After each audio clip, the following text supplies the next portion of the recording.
entrepreneur.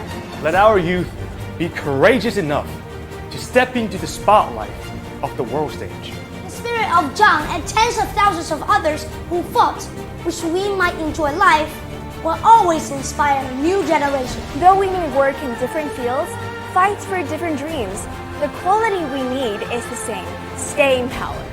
Welcome to the third episode of Youth Power. The theme of this episode is Gifts of Mystery for Neighborly Friends. Man should be slightly better looking than a monkey. An exception. Many people are surprised to hear how long I have lived in Beijing. China became my home.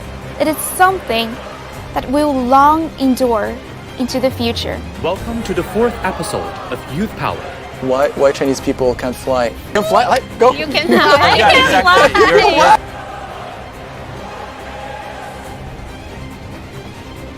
And make our motherland more stronger and more prosperous.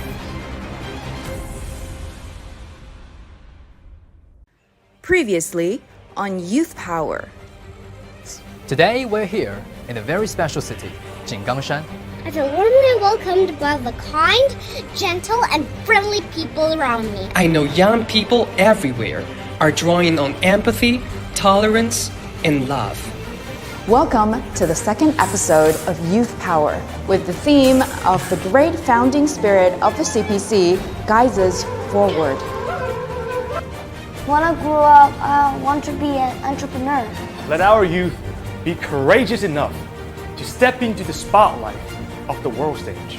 The spirit of Zhang and tens of thousands of others who fought, which we might enjoy life, will always inspire a new generation. Though we may work in different fields, fight for different dreams, the quality we need is the same: staying power. Welcome to the third episode of Youth Power. The theme of this episode is Gifts of Mystery for Neighborly Friends. Man should be slightly better looking than a monkey. An exception. Many people are surprised to hear how long I have lived in Beijing. China became my home. It is something that will long endure into the future. Welcome to the fourth episode of Youth Power. Why Chinese people can't fly? Can fly? Like, go! You can fly. Yeah, exactly.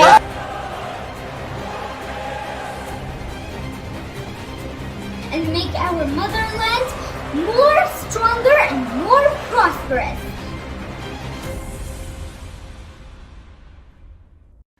Previously on Youth Power. Today we're here in a very special city, Jinggangshan.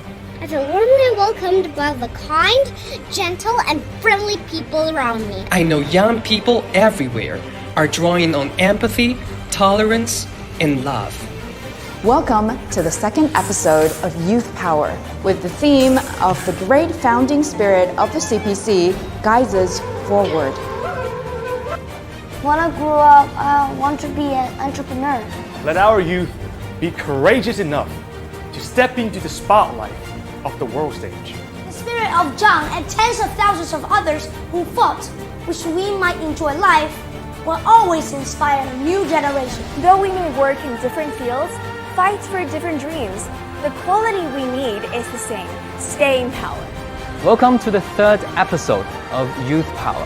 The theme of this episode is Gifts of Mystery for Neighborly Friends. Man should be slightly better looking than a monkey. An exception. Many people are surprised to hear how long I have lived in Beijing. China became my home. It is something that will long endure into the future. Welcome to the fourth episode of Youth Power. Why Chinese people can't fly? Can fly? Like, go! You can fly. Yeah, exactly.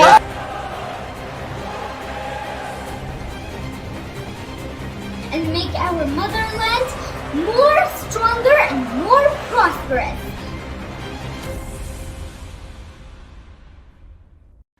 Previously on Youth Power. Today we're here in a very special city, Jinggangshan. As a warmly welcomed by the kind, gentle, and friendly people around me. I know young people everywhere are drawing on empathy, tolerance, and love. Welcome to the second episode of Youth Power, with the theme of the great founding spirit of the CPC guides us forward. When I grow up, I want to be an entrepreneur. Let our youth be courageous enough to step into the spotlight of the world stage.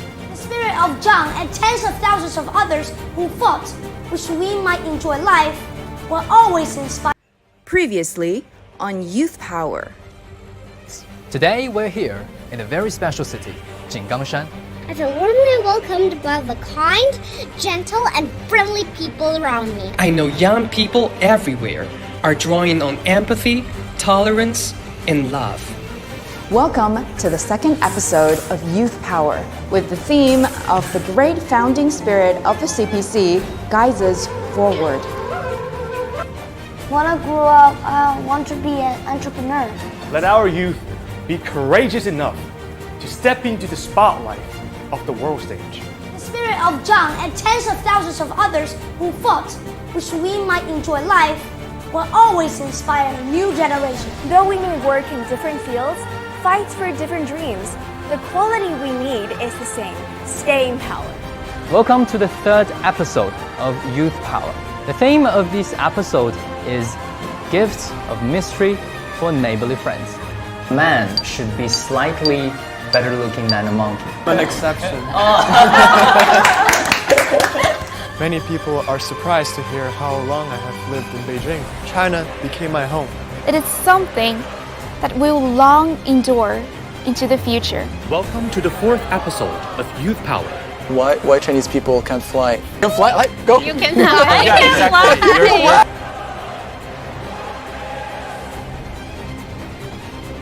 And make our motherland more stronger and more prosperous.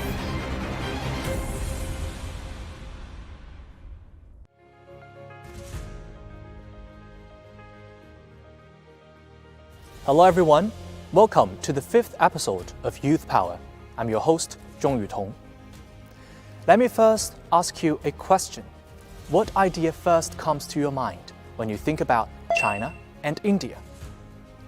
There will no doubt be as many answers to that question as the number of those hearing me pose it. Just think about this for a few seconds.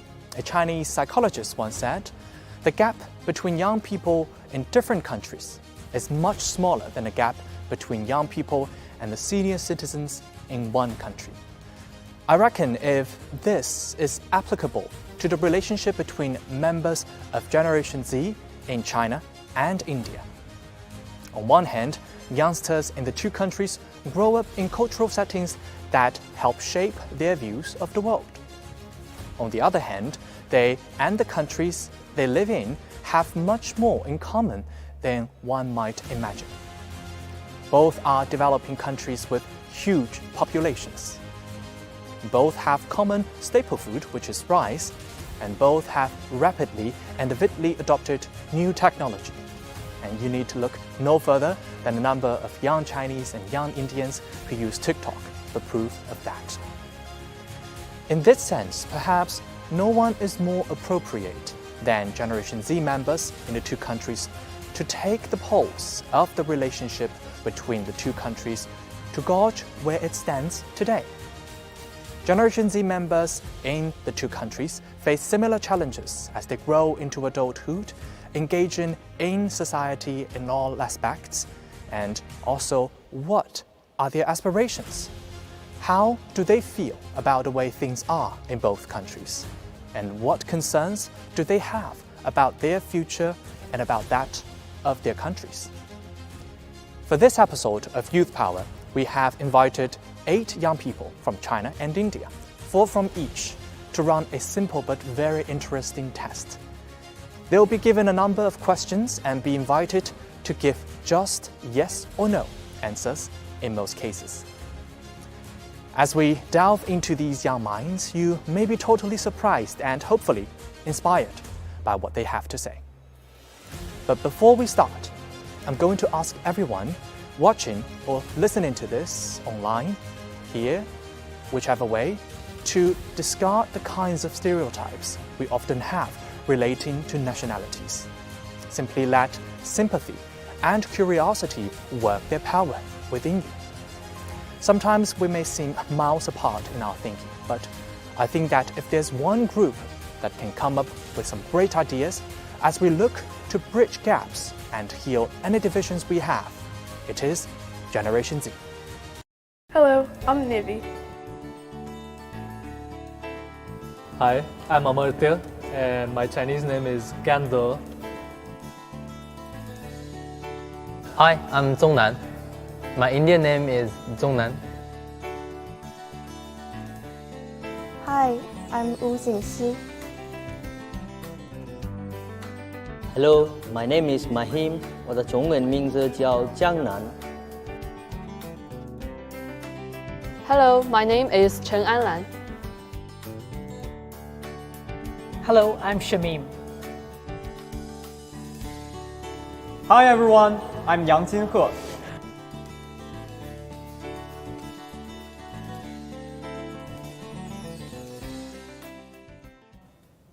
So now, you guys, are you ready for the question? Yeah. Yes. So, the first one. Do you think all people are created equal? And this side means no, and this side means yes.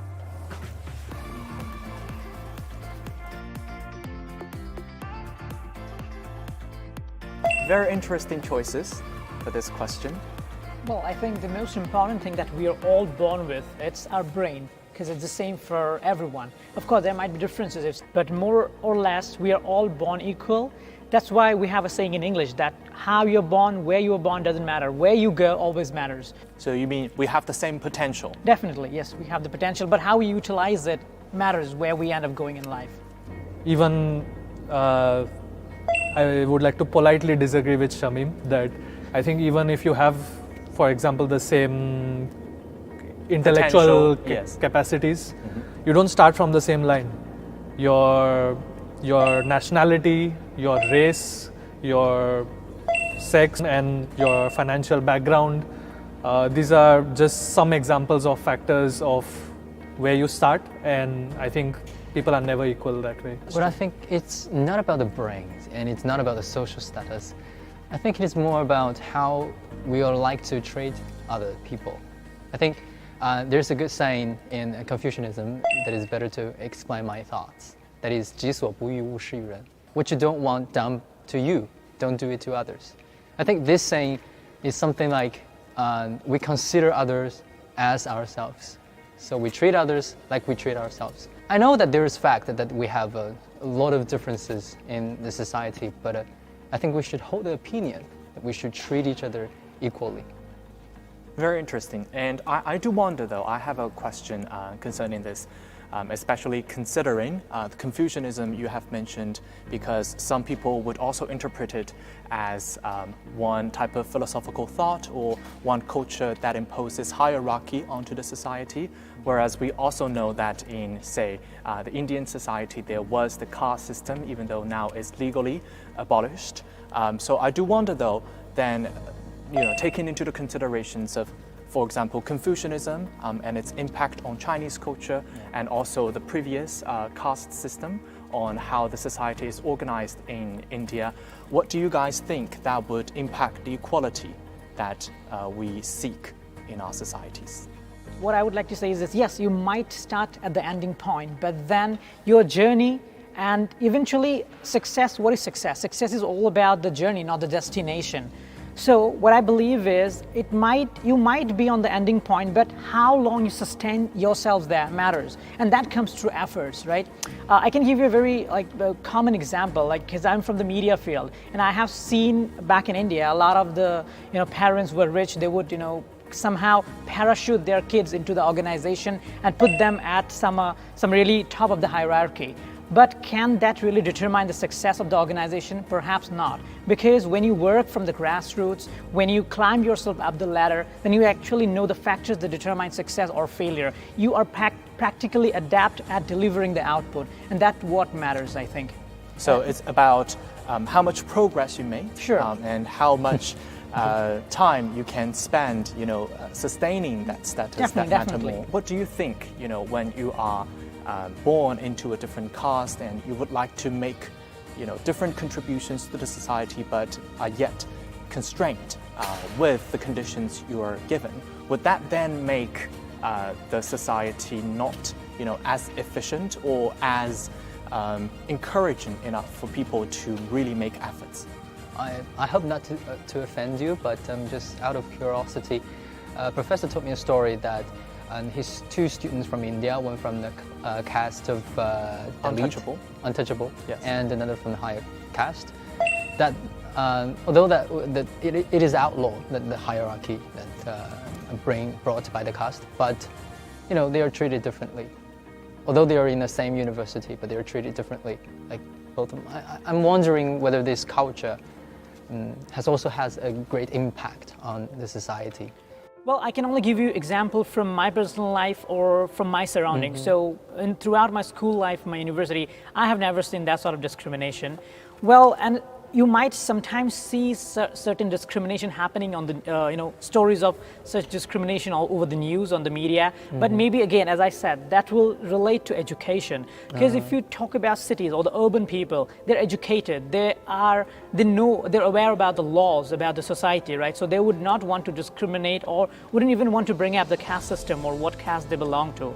But what sort of stories you have heard? Perhaps it's more of rural areas, right? So I'd also like to kindly ask any of you who have been in the environment, as local Indians, to give us more knowledge or facts about the caste system. The first one would be, is it already legally abolished, as I said? The caste system? No, is it? No. So legal, it's not abolished. Discrimination on the basis of caste is legally abolished. And for instance, the word that you said, untouchable, it is also forbidden to use that word. And there is a separate law that has been propagated in India. It's called Scheduled Caste and Scheduled Tribes Protection Act. And that's specifically to protect the people who belong to a little bit unprivileged caste. Okay, interesting. But then how would people be able to distinguish which people are from different castes? Is it by their, say, family names or? Yes. Yes. It's like through our caste systems, so like we have individual family names. I think caste is still very much a reality in India, although we have been trying hard to overcome some of the historical issues. But I think it's still a work in progress. And there is sometimes still discrimination on this basis. And all I can say is I hope that we can continue improving on this. Exactly. Have you experienced sexism?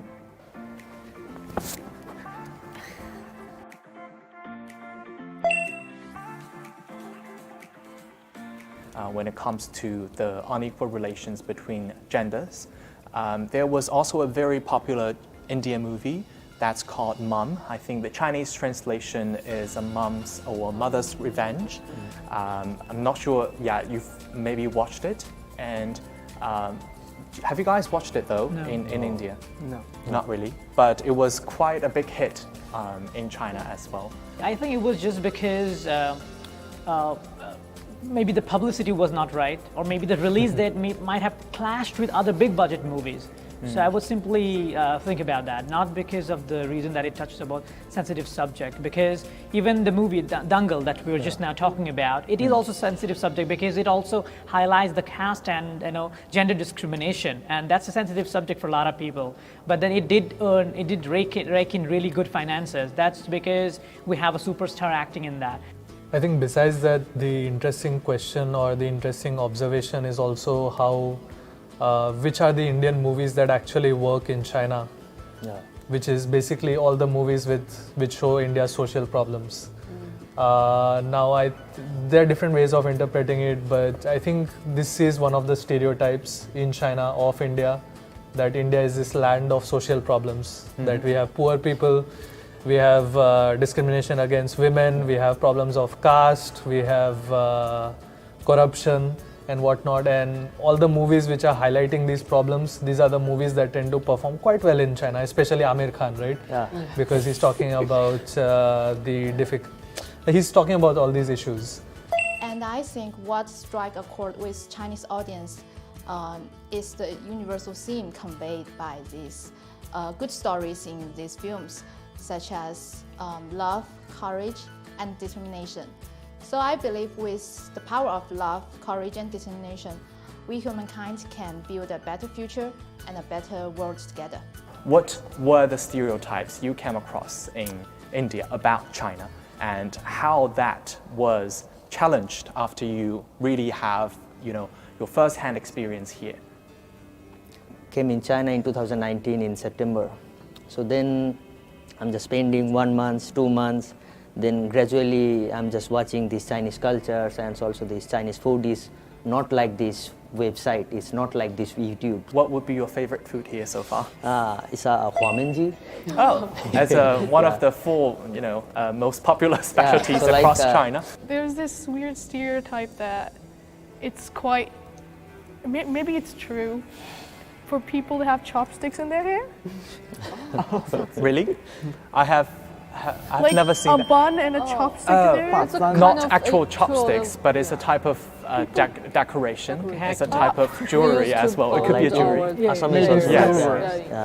Made of silver or jade or bamboo maybe, that may take after chopsticks. But yes, because we kind of associate chopsticks with China. It was that was one of the first questions they asked me. Oh, have you started wearing chopsticks in your hair yet? But I think it is like for convenience sometimes. It is chopstick. Yeah, you can. It doesn't need a rubber band. You can just use a chopstick to make a bow.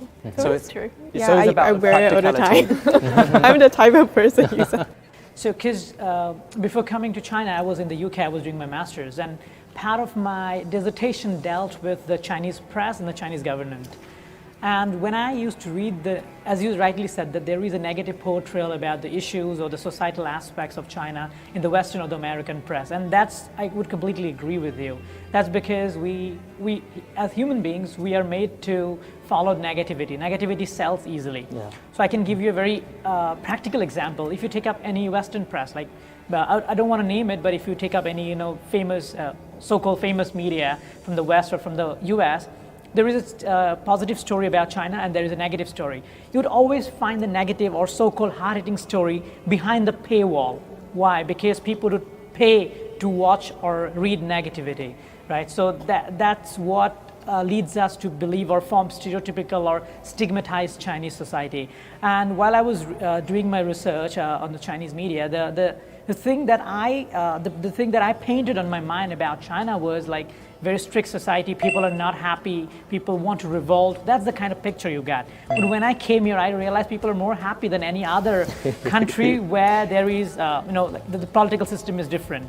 And this is something I keep on saying. Like whenever I go to any platforms where I can, put my voice out from China, then I tell people that if you were to believe or form an opinion about China, firstly come here and practically see for yourself. Do you think that men and women are equally treated in your country?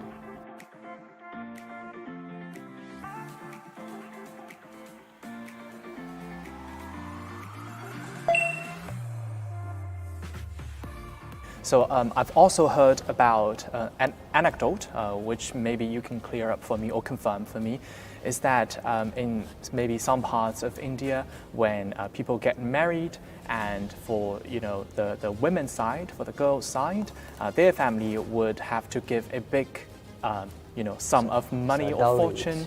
Yes, it's called a dowry. Yeah. But it's strictly outlawed. Like it's strictly against the law. It's a thought that women will get married to a man and going to a new house, right? A new family. So she might be a little bit in a closet and she might be a little bit, shy to ask for something when she needs, because she's a very new bride in that house. So this money was given from the women's family so that if she needs, it was strictly for the women. If she needs anything, if she wants to buy something in that new phase of her life, she can use that money for. But eventually that turned into a social evil, and that instead of a gift, it turned into demand. And that's why it is outlawed now. Well, I sort of disagree with what they have said before. I think dowries should not be a means for women to strengthen or improve their status in the family unit. And women should not be treated as a present sent from one family to another family. Actually, it is the two individuals, the man and the woman, they form a new family unit. And I think that is the core of marriage. But I really know this is something that truly happens nowadays in many parts of the world. But we're lucky and we're happy to see nowadays in China, after generations of struggle, women are enjoying a higher and higher status in today's society. I'd like to also hear from this side. Why do you guys think that women and men are treated equally in China? I think right now it's getting better. It's open choices to all female and male. We are able to change our life. Yeah, I've read about news that the spacesuit for this women taikonaut is just specially made. Specially designed for female taikonaut. So former NASA scientist Kathy Coleman, she said a very nice thing about the new the taikonaut from China. She said that when she'll be going to the space and she'll watch out from the window, millions of other women, not only from China but from all over the world, will look into the space through her eyes and get inspired. So I feel this historic feat will not only inspire Chinese women, but I think women all across the world that we are equal and we can achieve perhaps more than what man can. I think it also kind of aligns with my own observation, because I think top down or bottom up in China, people really do have a very strong conviction of gender equality nowadays. I mean, the feminist empowerment, for example, on social media, that is bottom up, is very prevalent. And also the top down in terms of legislation and all the declarations from the political leaders are strongly in favor of the gender equality. And I mean, we can see that very often, because I think last year was the 25th anniversary for the gender equality or the women's conference that was once held in Beijing. Beijing Declaration. Yes, the Beijing Declaration. And I remember that President Xi Jinping also, again, pointed out that we need to spare no effort to achieve gender equality. Yes, and the statistics also support for your opinion. Like you have mentioned the birth rate. And we've just had the statistics from the 7th demographic census that the birth rate of female and male has dropped down from this year to 105%. So the gap between the... Yeah, so it's getting better. Why I choose this side is because I think there's always discriminations anywhere in this world. But I think we are all having these expectations to raise we want to eliminate the discrimination and thoughts. It's about mind. Very interesting. And to maybe put a final noting to this question is, I think both China and India, in a lot of different rankings in terms of gender equality across the world, are not that positive as we see them. I think according to one major research, out of the 156 countries that were ranked, China and India ranked, I think, more than 100 away. So even though I think still the legitimacy of such research should be re-examined, because as we talked about, people care about different aspects of gender equality. And we could say that there's no single country in the world that has achieved the absolute gender equality. There are so many things on our table, for example, violence against women, women's economic opportunities, or access to education, or also how, in terms of awareness and culture, we treat women equally as men, as their potential and capability to do anything in their life. So there are a lot of different aspects and the different weights that different research give to their rankings are different. So numbers are never objective, and many times they might be manipulated. As some people may say, people can't change facts, but they can change truths according to the facts that they choose to reveal or not. So this is definitely a common objective for both China, India, and beyond to change the status quo of gender inequality, and we hope that that day can come much sooner than we expect. Have you ever been misunderstood by foreigners by using body language?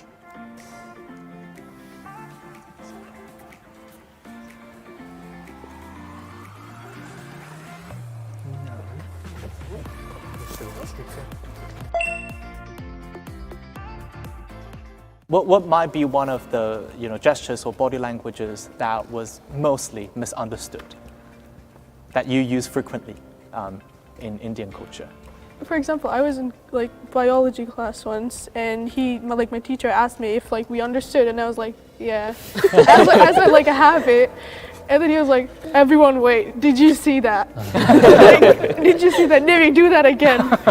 And then I had to do that in front of the whole class. Kind of embarrassing. Yes.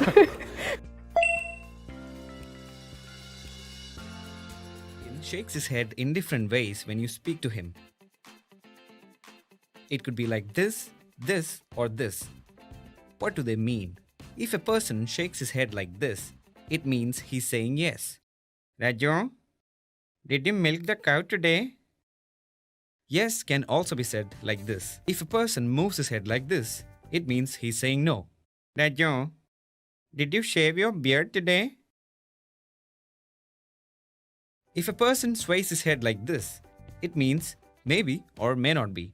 Raju, did you delete the browser history? You did? You didn't? What?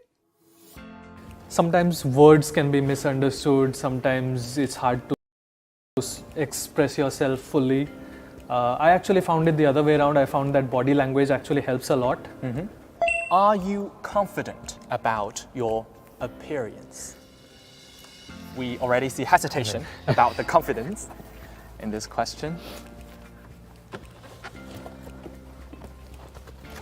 We have a tie in number, but very interesting demographic structure for this question.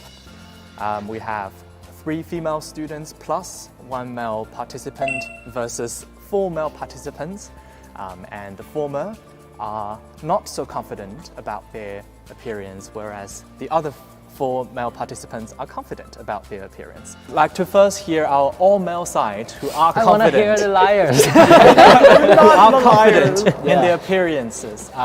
What is your justification? What is your justification? Okay, he really likes asking me the question. He's taking over me as the host. So he's your co-host now.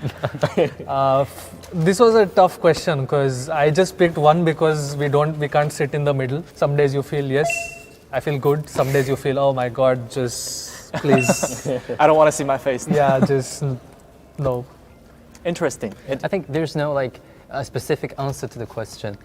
I don't think, I think I should be confident with my appearance, but not. So it should be. I don't but because I don't think I'm a very good looking man.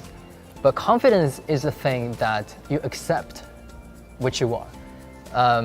Because you should accept the things that you cannot change. And because nowadays in the in a society, and people recognize you from your appearance sometimes, because you're a good-looking man and you received much more advantages. So sometimes you feel sad when you're not that good-looking man. So you have to accept that, and it becomes a confidence to me. So I think that's what the confidence means to me. That's actually very wise. There's a difference between good looking and looking good. You may not be good looking, but you can always look good. So that's where very wise words. Yeah, that's where your confidence stems from, right? But then, what would be your definition of looking good instead of good looking? Well, I think just wear your confidence on your sleeves. Yeah. That's what matters. If you're confident, I always believe that even if you're telling the wrong thing or the lies with utmost confidence, it matters most. Because I think, in my perspective, as our teenagers in Generation Z, appearance is just a part in our lives. And we should have this kind of confidence that we can make contributions to our society, no matter how good looking we are. I do wonder, for people who are not so confident in your appearances, what troubles you the most, or what concerns you the most? For me, not appearance, not just how we look, how makeup, how clothing, but also it's the impression we give to other people. It's like how we talk, how we give others impressions. So that I really don't have much confidence of that. We all have a better version of ourselves, and that version is perfect. So it's very hard to achieve. I think that's difference between the perfect me and the real me. It's what caused me not confidence. So I have to really accept who I am right now. I agree with you because I think to achieve the me before, there's something called social recognition. I think I sometimes jump from your side to this side. Like I used to be recorded on programs. They are so care about what you look and what you wear. Just now, I was told that don't smile too big because it will create wrinkles. Because it leaves the traces of happiness on your face. Regarding if I'm satisfied with my outlook/appearance, well, truly no one will ever be satisfied with their outlook or appearance because people always want to strive for the best they can do and best what they can show. And even in society nowadays, for example, when you apply for jobs specifically in media or acting, their appearance and your outlook really does matter. As the saying goes, your first impression is also your last impression. So when you meet someone new, they base their whole persona of you based off of what you look. So the first appearance really does sometimes matter. But inner beauty is also very important as well. But there's nothing wrong with striving for better outlooks and better appearances. Thank you very much for sharing. And I think your answer also spoke to the truths of a lot of people as well, because we all have the perfect version of ourselves in our mind, and sometimes it's it doesn't matter, or it matters a bit less what we show to others, but more about how other people see us. Do you think the young people in your country are influenced more by the Western culture than the local culture? So if you think that the young people in your country are influenced more by the Western culture, then yes. But if not, if they are influenced more by the local culture, then the answer will be no.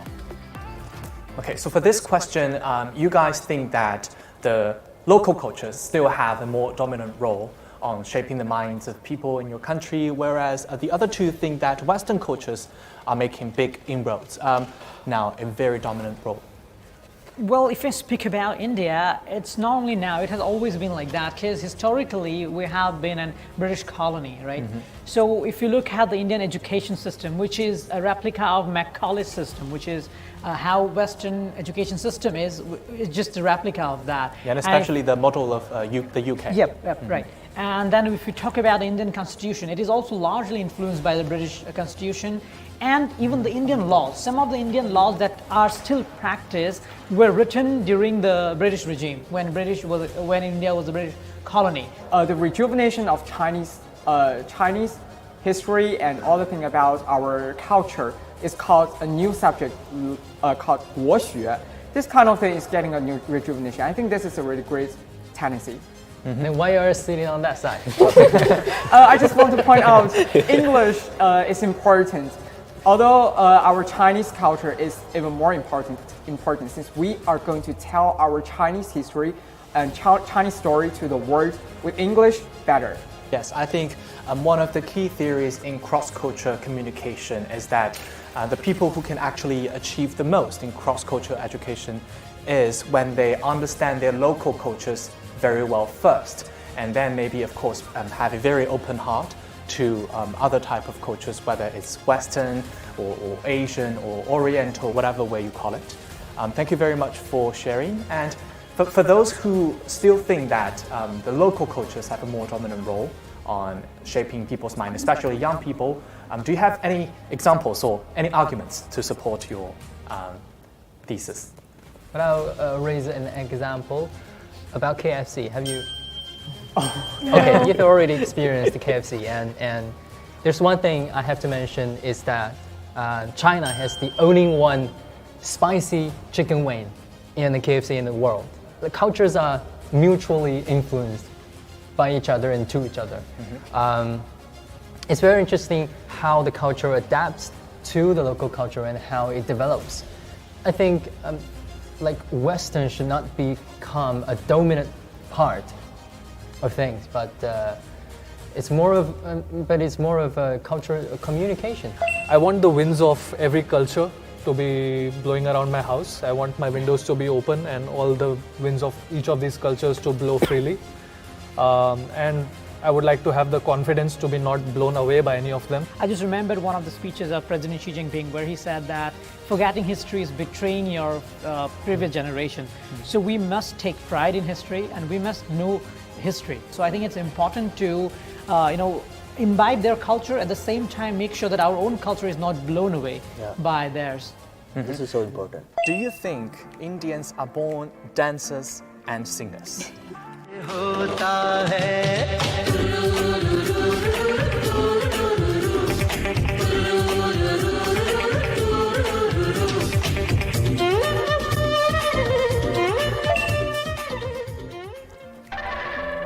For them?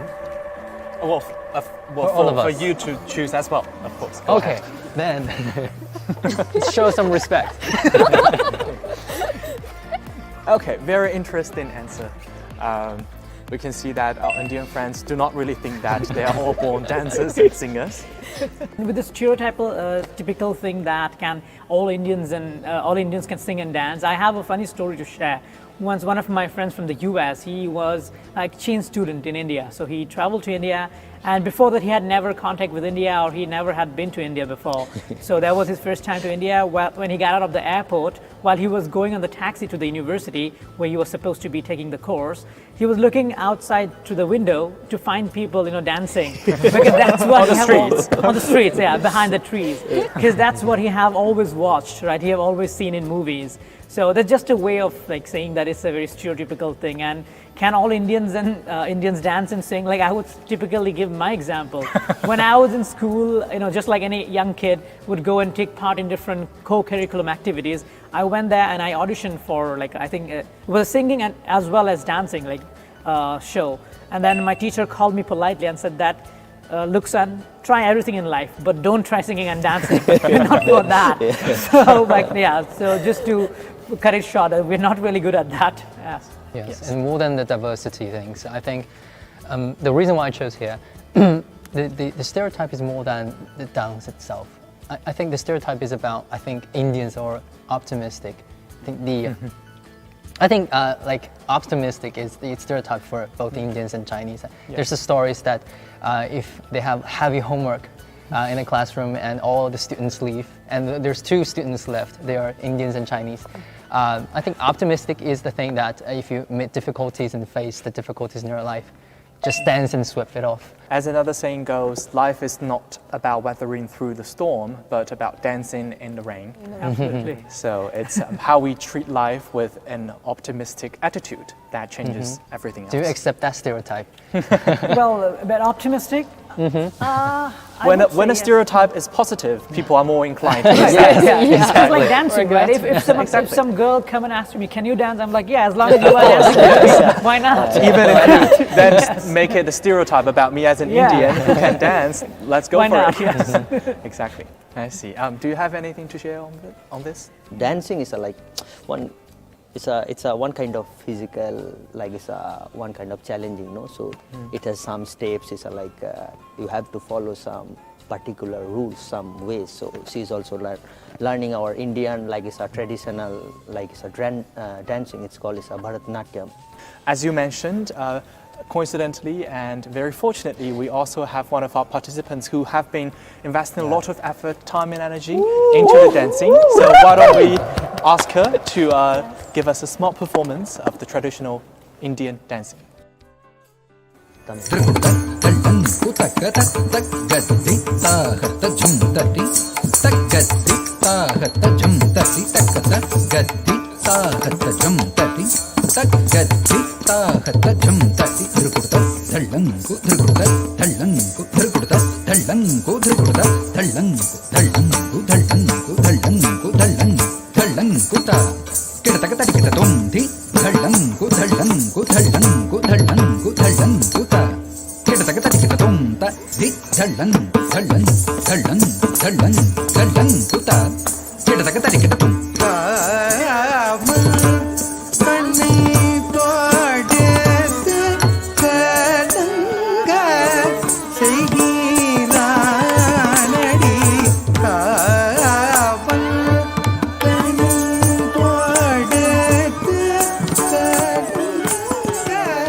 Whoa!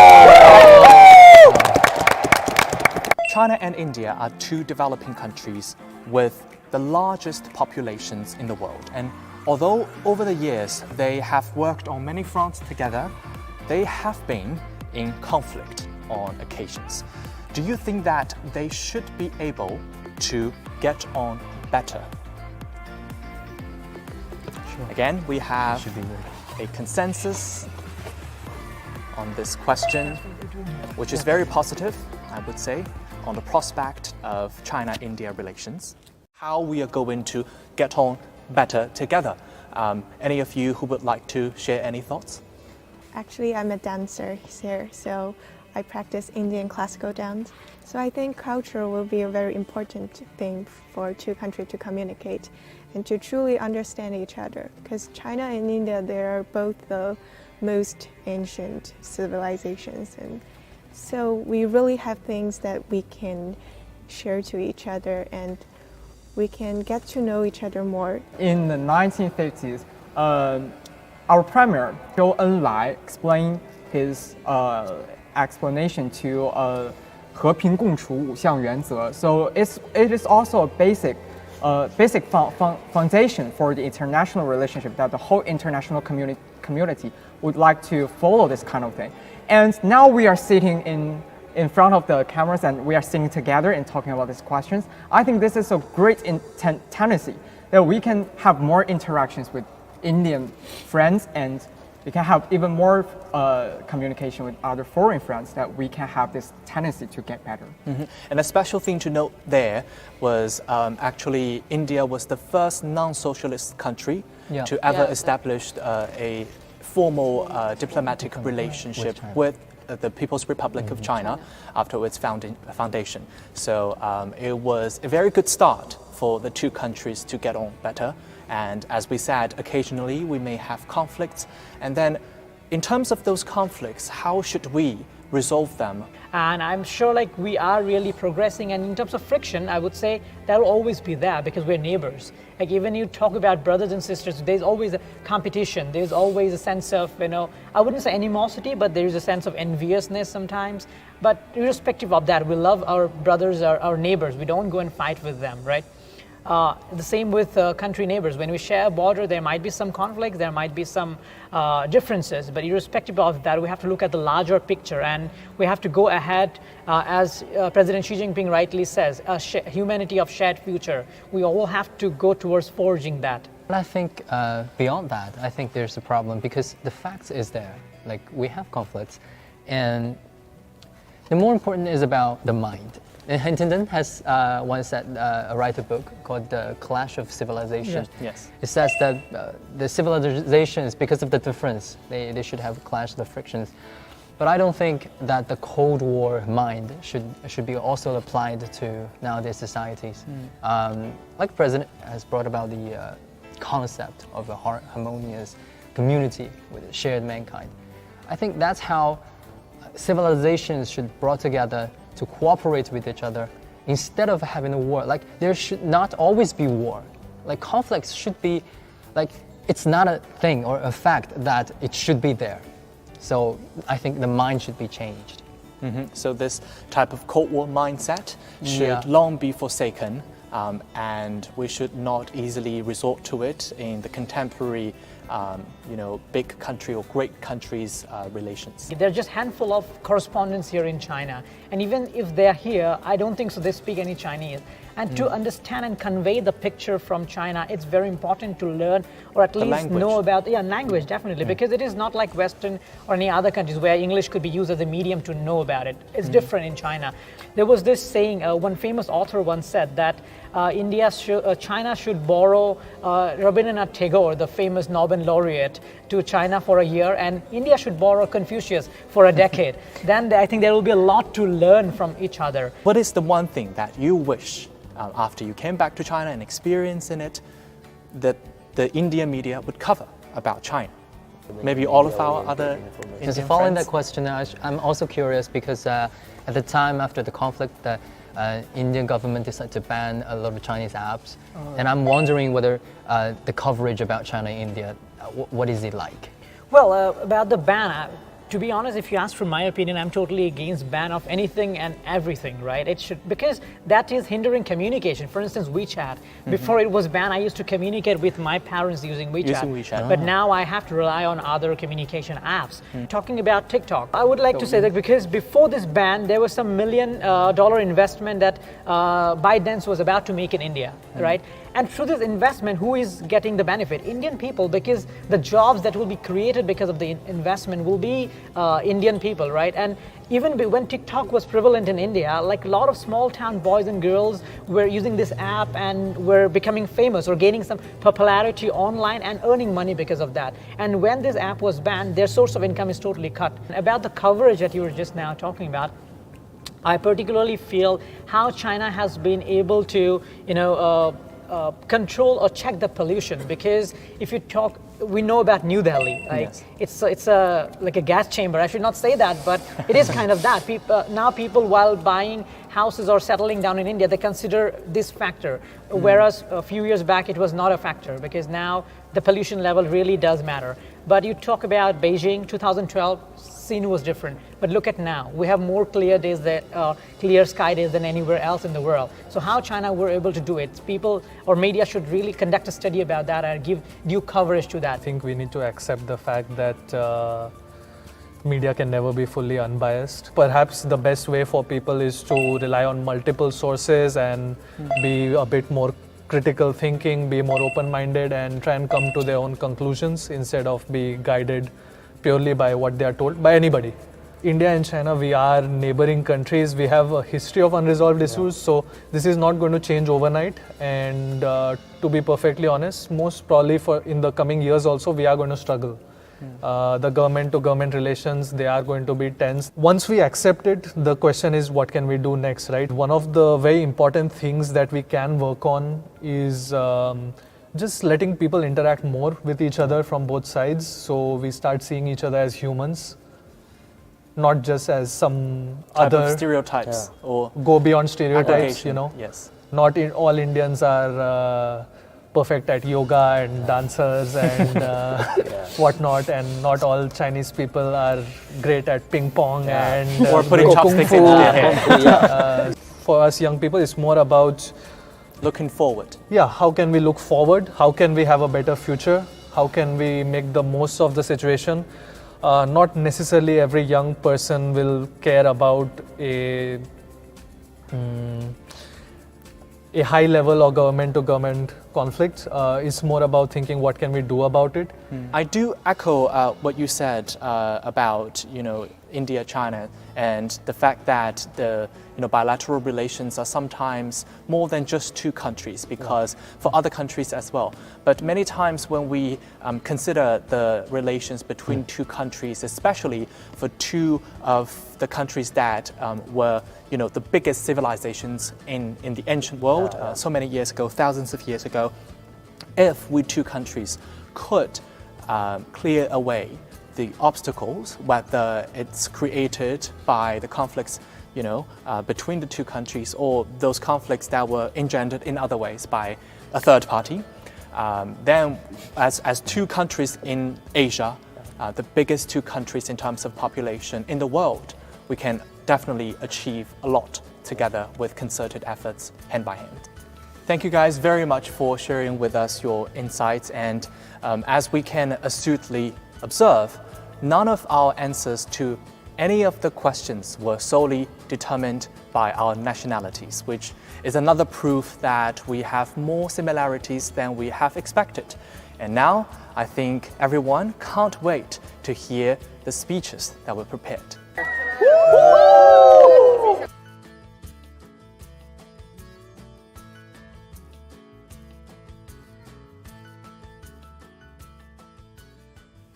In 629, a Chinese monk defied an imperial edict and set out on pilgrimage to take Buddhism eastward.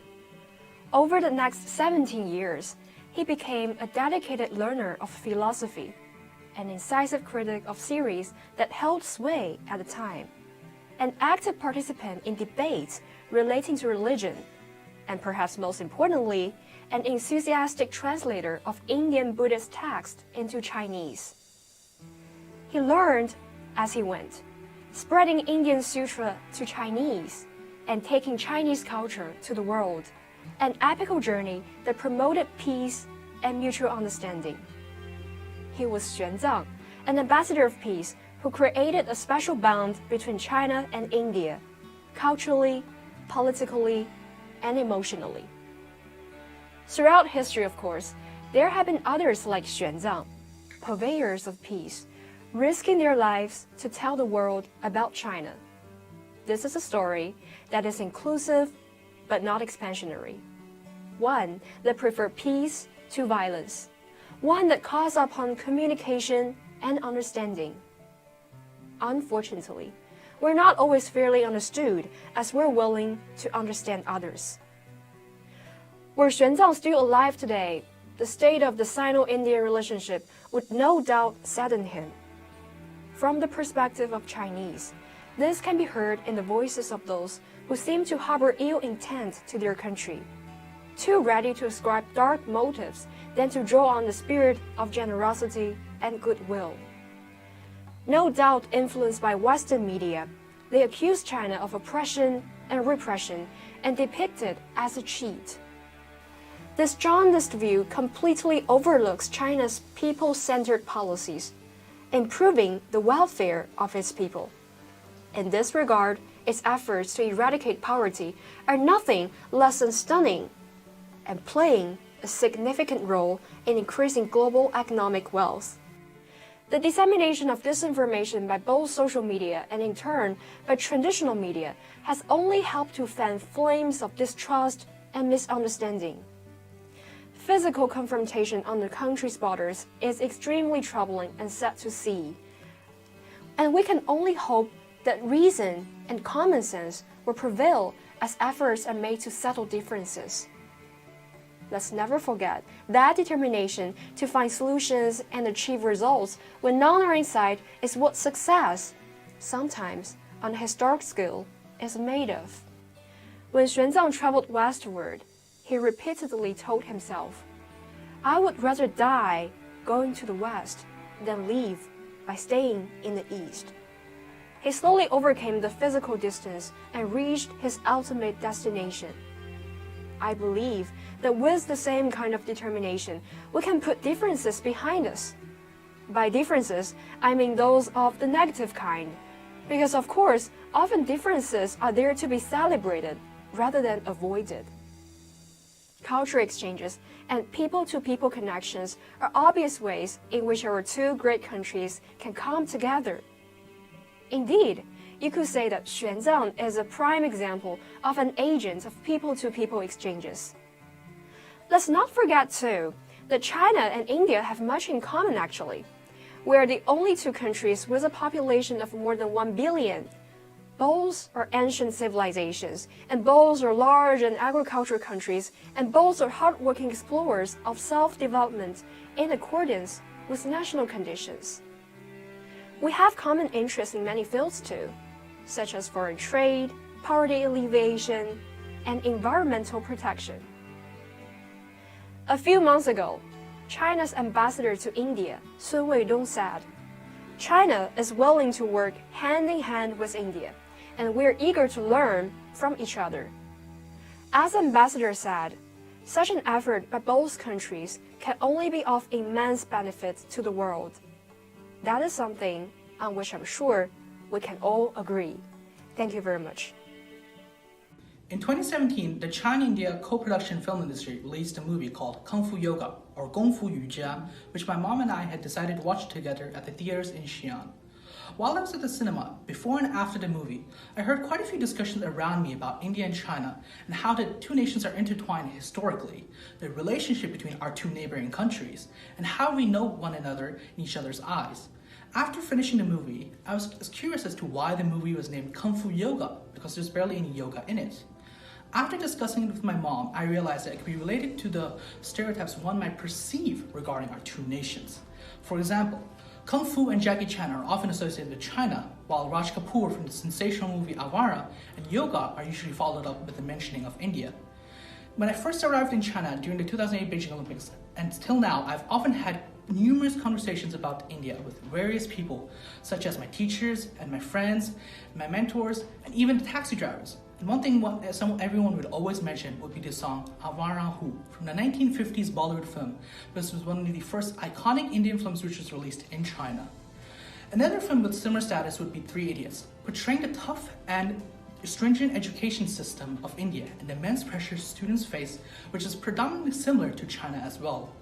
I think this might have been one of the key factors as to why this movie performed so successfully at both the Indian and Chinese box offices, because the students and the youth of both nations could highly relate to the movie, as both India and China have very similar education styles and systems, which are exam-oriented and highly competitive in nature due to each nation's staggering population.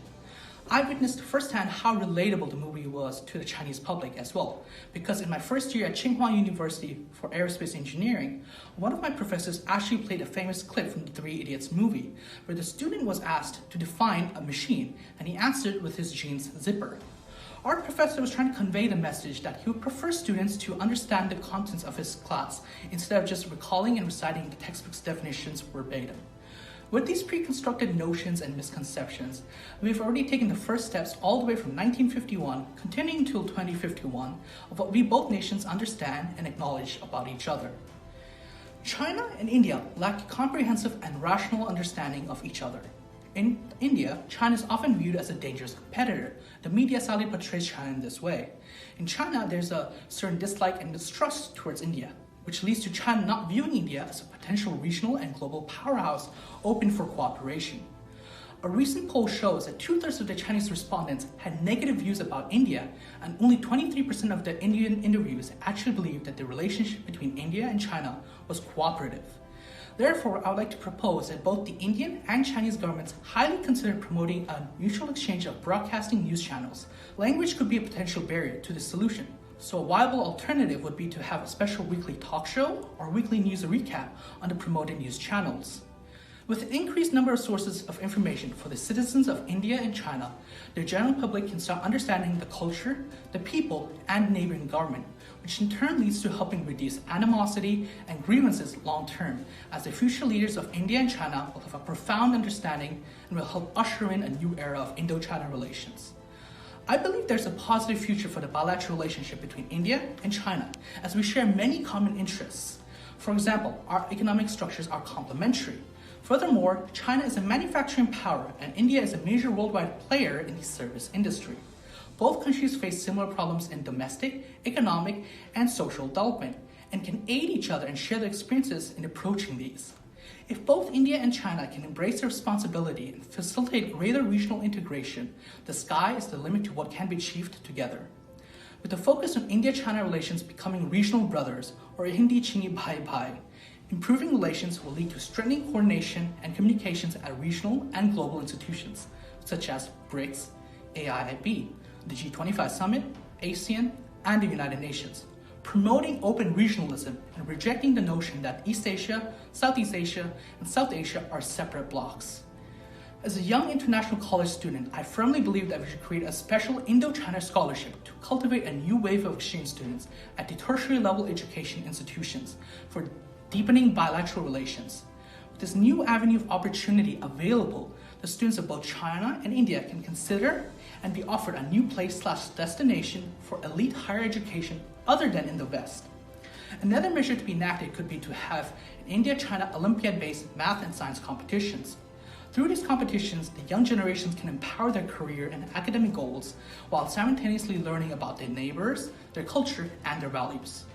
I'm a firm believer that India-China relations can only improve through people-to-people connections. It is only when the youth of the two nations interact, share their opinions, outlooks, and aspirations through open dialogue that they can become positive agents of change for the future generations. 4 years ago, when I told anyone I had started learning Hindi, there was a common reaction. Hindi? Why on earth are you learning Hindi? To be honest, the question stumped me. I did not know how to answer it for a long time. It took a 1-week visit to India for me to eventually come up with a good answer. It was as part of a program in 2018, organized by the Indian Council for Cultural Relations, during which we were scheduled to have a meeting with former Foreign Minister Mrs. Sushma Swaraj. What she said was inspiring. The Indian-China relationship is now at its best. As far as I'm concerned, official contact between Indian and Chinese governments is not enough. There needs to be a mechanism that allows young people in both countries to meet each other and communicate freely and frequently. That was not only a great message, but it was spoken in the most elegant Hindi I had ever heard. So even there was an interpreter, I didn't listen to the interpretation, but directly to the words of Mrs. Swaraj. Her words in Hindi went straight to my heart, and somehow the language barrier that had stood between me and Indians came tumbling down. During the trip, I visited Indian universities. Wandering in the campus, I was surrounded by curious Indian students keen to know all kinds of things about China. Their curiosity about the country was obvious, and it confirmed Swaraj's message about a lack of communication between China and India. My ability to communicate in Hindi and thus become a facilitator of cross-cultural communication was now clearer to me than ever. But I also sensed an increasing urgency to put this into practice. As a matter of fact, China-Indian cultural communications go back to the Han Dynasty more than 2,000 years ago. The two countries established trade ties that quickly extended to cultural communications. For example, in the 7th century, the monk Xuanzang traveled to India and stayed there for 17 years, studying Buddhism with the masters. After returning to China, he dedicated himself to translating the Buddhist scripture into Chinese, which had a huge impact on Chinese Buddhism. The great Indian poet Tagore is another example of China-Indian cultural communication. He believed in the mutually beneficial relationship between the two greatest civilizations. His international university, Vishwabharati, played a pioneering role in the development of Chinese studies in India. He himself visited China twice, in 1924 and in 1928, and took upon himself the Chinese name Zhu Zhendan.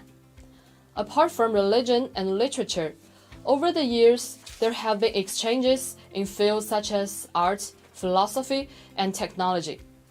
One could even say that without cultural communication, the cultural development of both countries would not be as prosperous as it is today. China and India not only share geographical boundary, but also share common cultural ground. Chinese and Indian cultures are the most ancient living cultures in the world, and both being much more family-oriented than Western cultures. People in both countries tend to place domestic bliss above personal ambition. China and India are also similar in regard to education, giving high priority to elementary education and higher education. Attitudes toward teachers, education, and raising children are also similar. In short, when people say they can see similarities between China and India, they are not just imagining it, it's a stark reality. The two civilizations have thrived continuously for more than 5,000 years, and today China and India are major world economies. Though we are used to our countries largely seeing eye to eye, the relationship has soured recently following border conflict. As a Hindi learner who has been to India as well, I firmly believe that there is no reason why 2,000 years of largely peaceful coexistence cannot be succeeded by 2,000 more years of the same. But for that to become a reality, people of goodwill in both countries need to work to make the relationship flourish. I hope that all of those here today can have a role, no matter how small or large, to play in making that happen. Thank you. My name is Evan Noel. I am a student of Southern Medical University, Guangzhou, Guangdong Province, China. As I account everything that happened, I still catch myself smiling alone, feeling mesmerized by my experiences. I recall what were the last few days before I left home to enter a new country. The feeling of anxiety and nervousness, of not knowing what to expect. It was as though we will arrive with nothing but the very clothes on our back, metaphorically speaking. Being an international student and not knowing the common language or the culture or society we will be entering. Upon my arrival, I remember the warm smile of some of our seniors waiting for us to bring us to the university, and how welcoming many other students were to us on that day. I met a few fellow classmates and seniors who all helped us feel very comfortable in the new setting. People were even excited to meet us and came to find us in our rooms.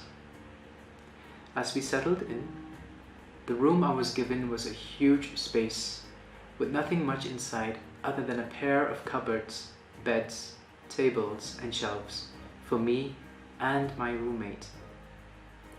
Later that night, I had to answer the door to a very polite Chinese gentleman who came to bring us a huge jug of drinking water. But unfortunately, I did not know what he was trying to tell me. He then proceeded to draw out the number 18 on the doorpost, and I softly laughed when I realized that it was the cost of the jugs, and we could ask him to bring it for us when we were in need. He agreed to let me pay him the next day when I obtained some money. My friend would casually call him Shui Pengyou in Chinese, which translates to water friend. My immediate danger, however, was my lack of communication in Chinese language, which greatly hindered my daily life, and I was lacking behind on classes since I arrived later than my other classmates. It even came to a point where I'd skip a meal or two because I did not know the proper words to speak at the canteen. One morning before I went to class, I stopped by a store in the canteen to get a pack of milk, and I struggled to ask how much I had to pay for it. The nice lady by the counter was pleasantly helpful to me. She must have understood that I was a new student, so she wrote down the number on the counter and allowed me to pay her in loose change since I could not yet pay with an electronic wallet. As I walked out of the store, she gave me a very warm smile which greatly comforted me, to the point that I would daily buy something from her store, which was all I could do to convey my gratitude. I gradually became a part of a flow of life in China, even though I could barely speak the language at the time. And soon, even that was not much of a problem for me, since I had made a new friend, a foreign student just like me, from Indonesia, who could speak Chinese, and we started to enjoy each other's presence, became roommates, and soon became best friends till this date. He got me accustomed to different kinds of food and flavors, and helped me improve my Chinese level. And for what I am most grateful for, he even bought me food when my family could not send me pocket money from home. China has never made me feel left out, since the people of China were very kind and amazingly helpful to everyone they meet. I hold all my experiences and the people of China very dear to me, and like to recall it all back every so often. I've grown and improved tremendously since the last time I was in China, and look forward to experiencing more on my journey. Thank you. I hope today's candid conversation between Generation Z members from China and India has helped engender better understanding between youth from the two countries. It also offers us a new outlook as we confront the challenges both countries face. Many Generation Z members may think that relations between the two countries are irrelevant in their everyday life, but how two countries like China and India get on does in fact have wide and deep consequences. I think that today's discussion and speeches have shown us the fantastic power of dialogues in helping us to understand one another. We need to transcend our conflicts and work together, giving all the chance to lead happy and prosperous lives that, in turn, would help make our whole planet a better place for all. Thank you very much for watching the 5th episode of Youth Power, and see you next time.